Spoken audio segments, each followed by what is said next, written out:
Now I would like to invite Mr. Jandejsek to tell us something about this speech.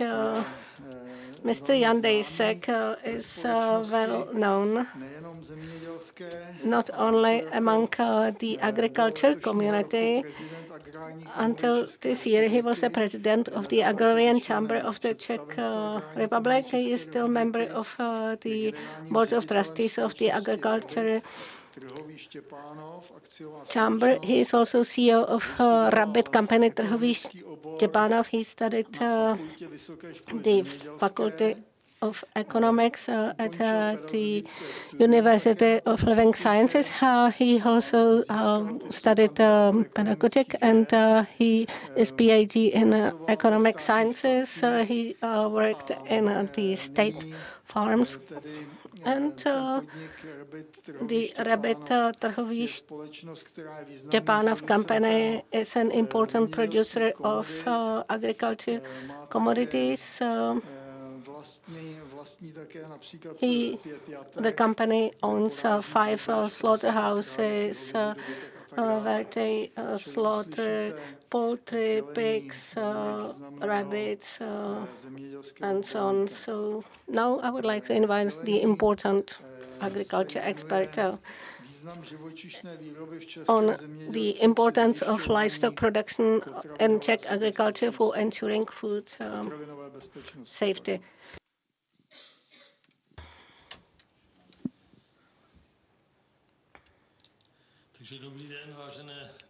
Good afternoon, ladies and gentlemen.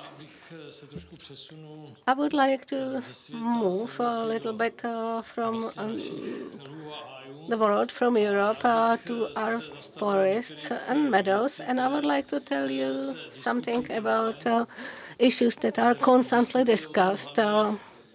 It is discussed primarily by general public and primarily by those who almost know nothing, which I feel really sorry about it.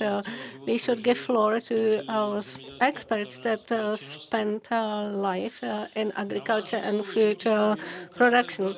I would like to speak about agriculture production in livestock, animal production. We are talking about the fact, is it needed or not? And then in the other part, we will hear that we almost give up animal production, but we forgot what the animal production can contribute. We are talking about water retention in the soil. It became quite trendy to speak about dry season, that we have to build dams and we have to apply the water safety elements and so on. Nevertheless, if we implement humus, crumbly structure in the soil and capillaries that holds the water, then we will convert the situation. It will be different. One Danish study revealed that if we just manage the soil well with enough organic matter, then it will keep sufficient water, more than Danish waters and rivers combined. We know that Denmark is quite rich in waters.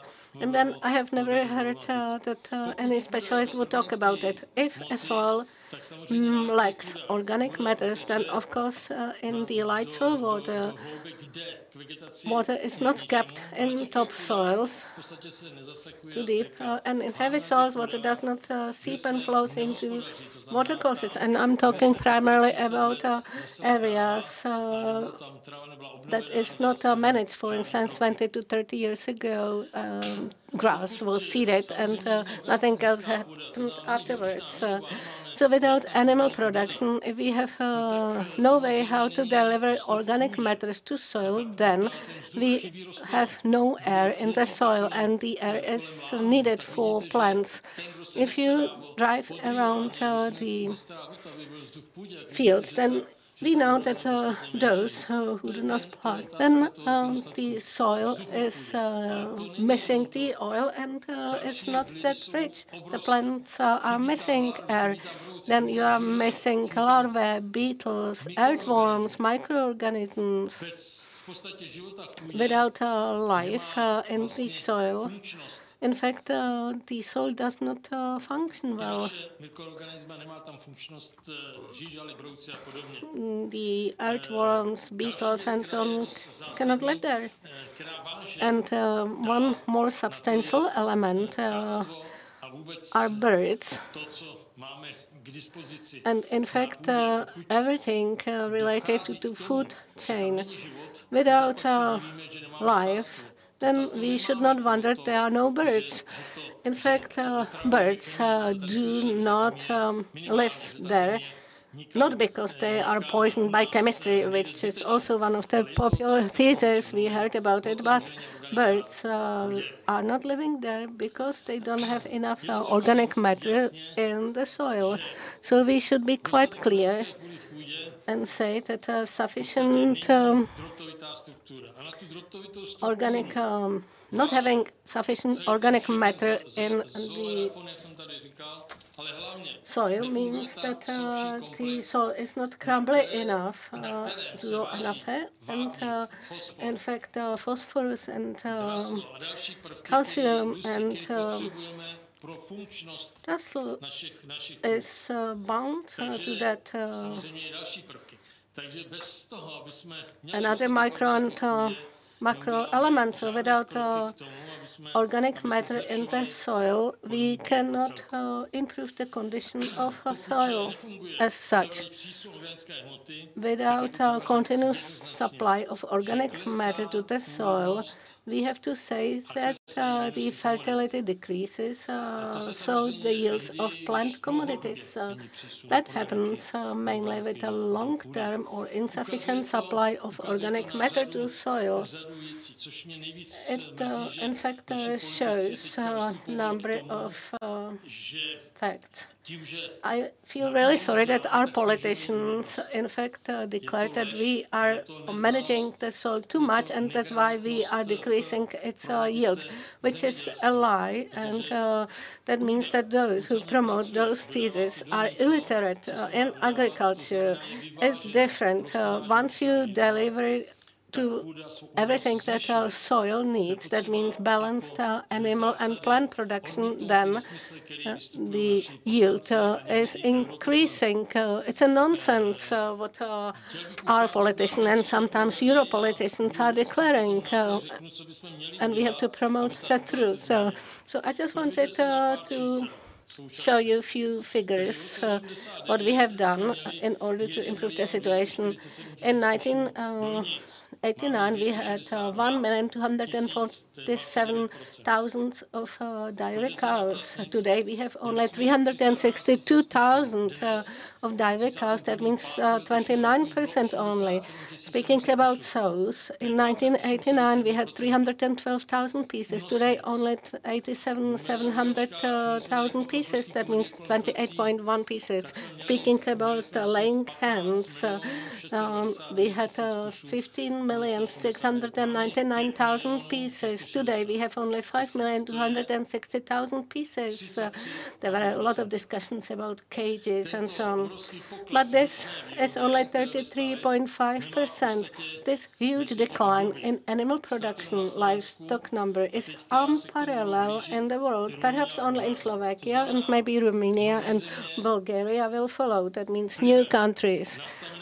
Due to set subsidies in the European Union, that in national subsidies are 4 times lower than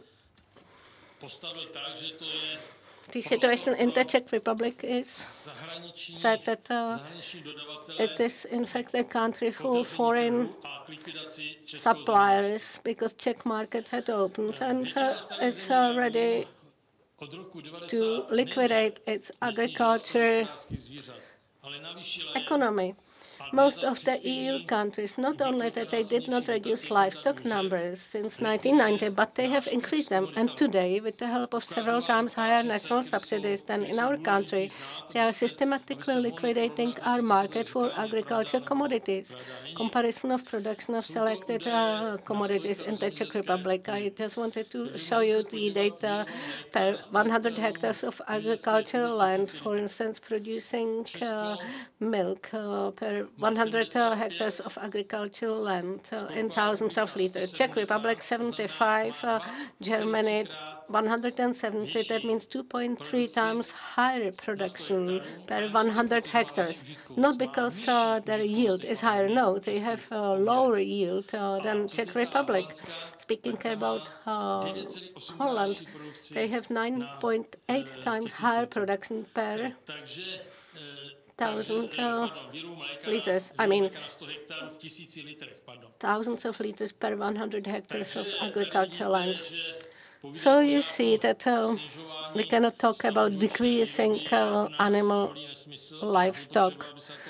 It's a nonsense, and those who promote those theories should think about it. And I think they don't know what they are promoting, because farmers will never agree with that if we knew in advance that we are going to be close to the EU average.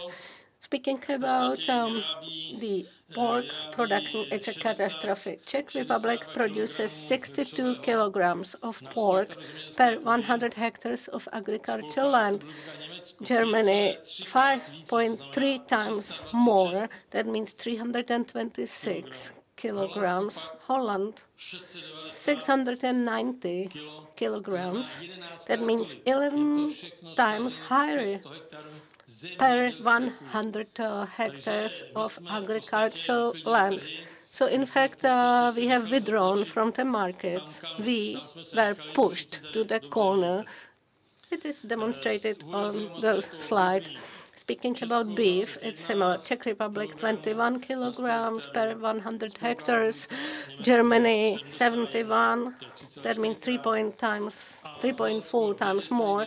And Holland, 9.9 times higher. That means 208 kilograms. I'm really sorry that our members of the parliament, both Czech parliament and European parliament, cannot argue by those numbers, because Czech Republic has great agriculture conditions, despite the fact that we have decreased the production. Still, we are doing quite well. I will demonstrate it in a minute.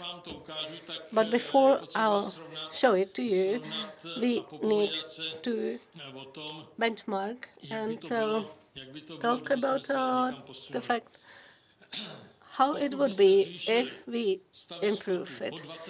If we increase cattle stock by 20%, I mean the true stocks now, not cattle stock in 1990. If we increase pig numbers by 80% to, let's say, 150,000 sows, pigs, we used to have 300,000.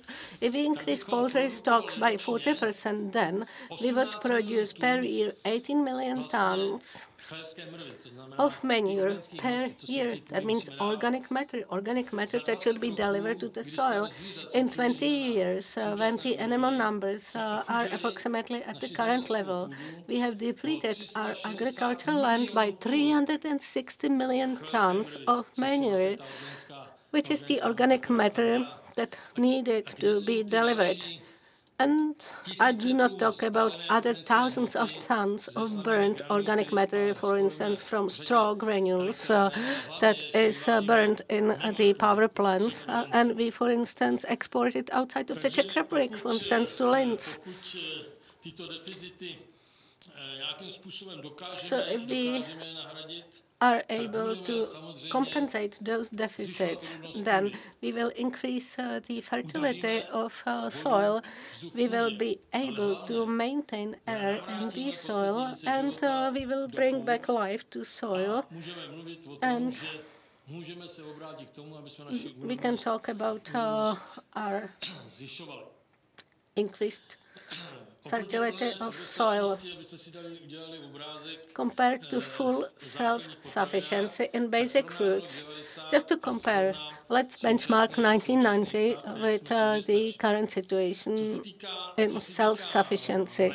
Speaking about milk and dairy products that we consume not only in the form of milk and cottage cheese, but we also deliver it to confectionaries, coffee shops, and baking industry. We are self-sufficient to 90%, only 120% in milk and dairy products. Speaking about self-sufficiency in pork, we are at 39%, not 90%. As we hear from our politicians, from our ministries, nobody counts that, in fact, meat is sold with bone, for instance. Nobody buys the bones anymore. And, for instance, the marrow bones are not sold anymore. Nobody buys it. Speaking about self-sufficiency in poultry meat, we are at 57%. Speaking about egg consumption, we are self-sufficient at about 56%.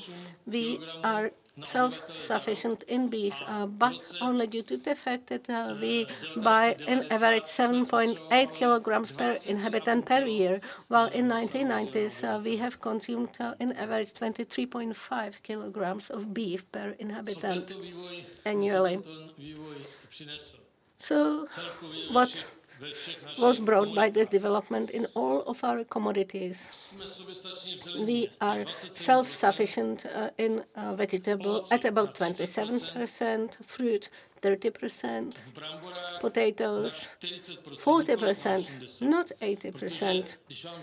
Because if they tell you that it's at the 60 to 80%, they are talking about potatoes with skin. But we have a lot of products using potatoes, but while in fact, including all potatoes and potatoes-based products, we are at 40% self-sufficiency. So the average self-sufficiency is currently estimated at about 58 to 59%. Is this self-sufficiency safe for our country? Definitely not. And it was demonstrated by the, for instance, current pandemic. For instance, in March, what had happened when there was 1 week lack of the imports? What was happening in the foodstuff industry and supermarkets? Once everything had changed, when the China had terminated imports and so on, so then they suddenly just ordered 50% of the standard orders. Just change the climatic conditions in Europe is enough to show what does it mean. For instance, floods can contribute to imbalances and so on. We had seen a few examples, for instance, in France, Germany, Austria, and of course it can extend to other areas. Anything can happen. So it may happen that some countries will withdraw, step out from the EU, countries that are really very productive in the agriculture, and it will have large impact. I think that each state should create the conditions for ensuring a maximum self-sufficiency for basic commodities, so the population is endangered as little as possible. And I'm talking about 80 to 90% self-sufficiency.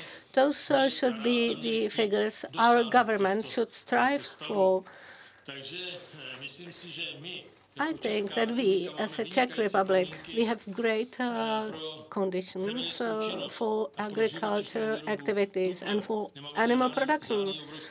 We have no big under zero temperatures, we have enough space, and people also discussed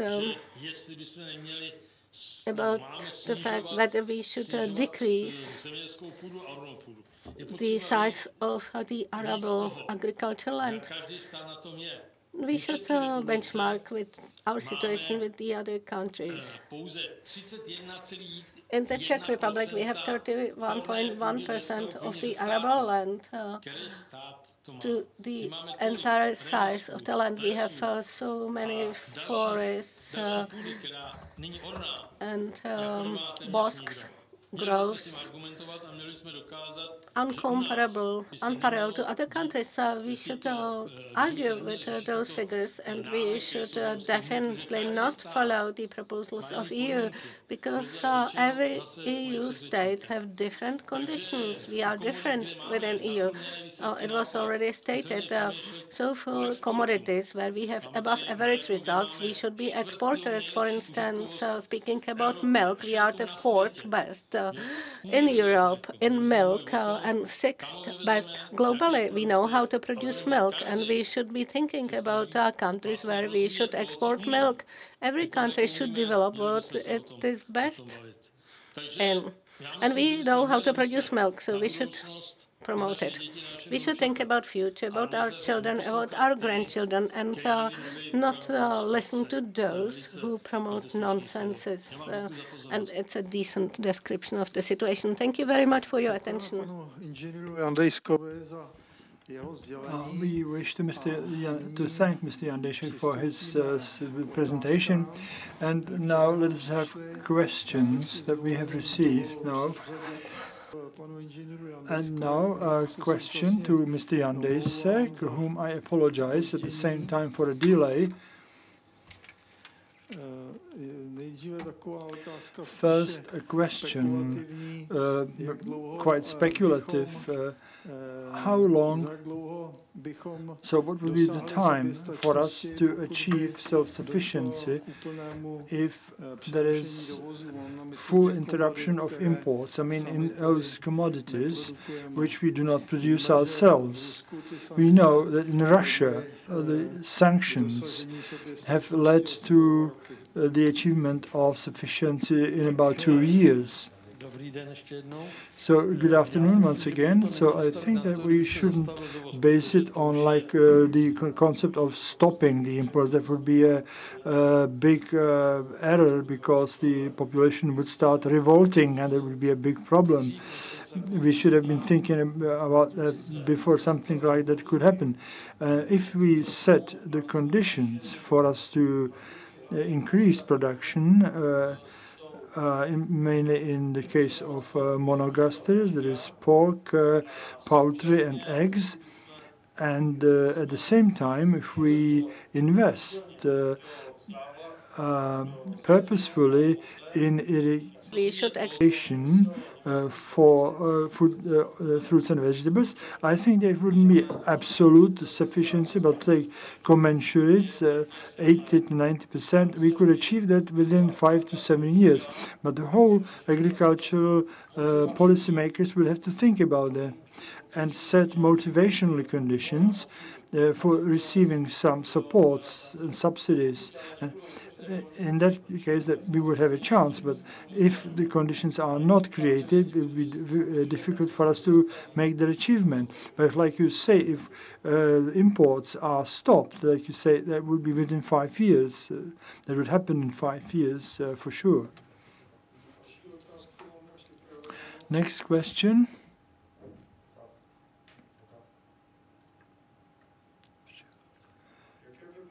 What would be the consequences of any further limitation of livestock production and the advertised so-called transfer to more plant food? I mean, what would be the economic, social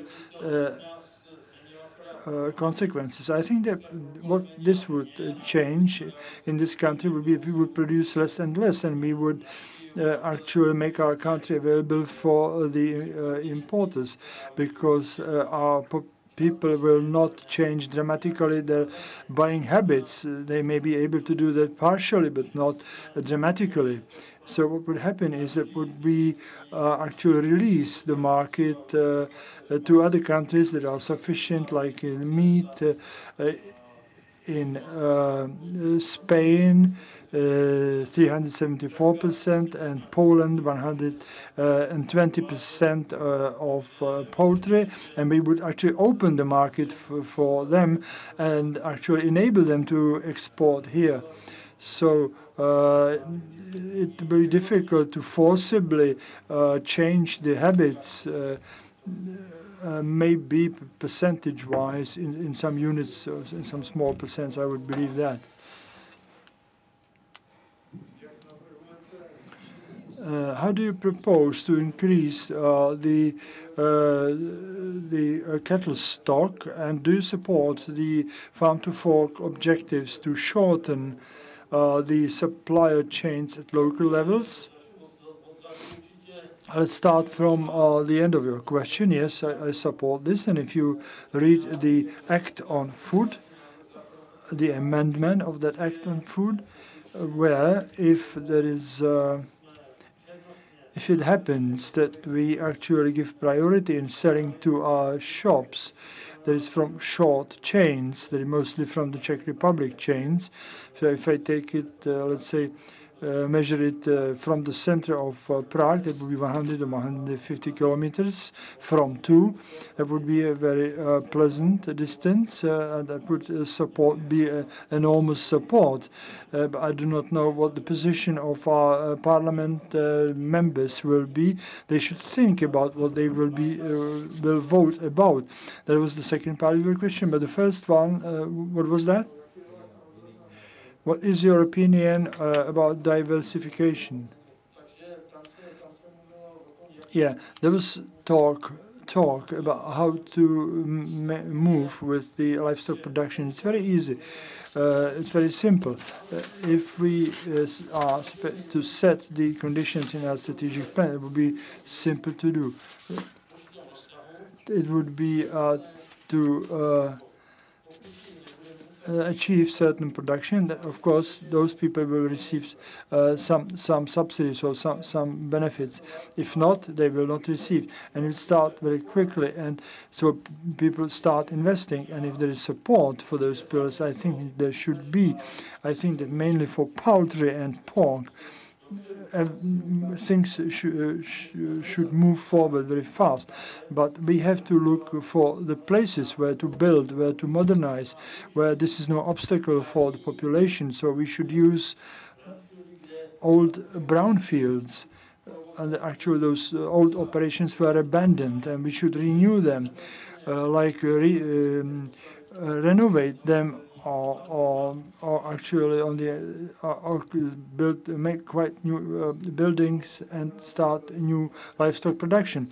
Let me note that there's a big pressure by non-profit organizations, and unfortunately great part of the public lent an ear to them without thinking about the consequences, that the consumption of livestock products should be reduced, and that food should be actually have more plant components. So actually, this setting, we cannot actually expect the European Parliament to try to push through a greater livestock production. There's one more question. What is your opinion about diversification to some other cattle species like Angus or the more popular bio breeding? I don't think there's a problem in the case of beef, actually, or cattle, to have more varieties, and our combined variety, the Czech one, has a better result with regard to usability of meat.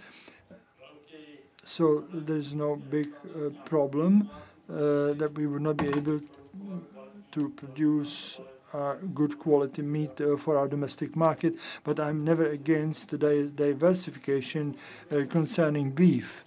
And this one, a last question for Mr. Jandejsek.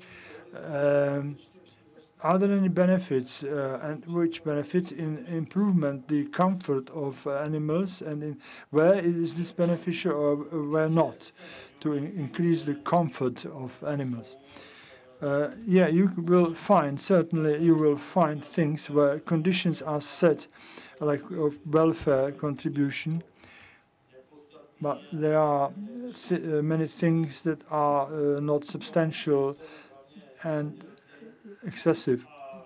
But farmers and veterinary experts should express their opinions on that.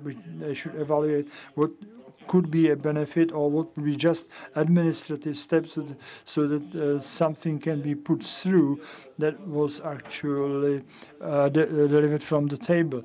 So I would agree with the welfare concept, but it should be evaluated. And of course, those people who are active in that particular branch should express their standpoints. I wish to thank Mr. Jandejsek for answering questions.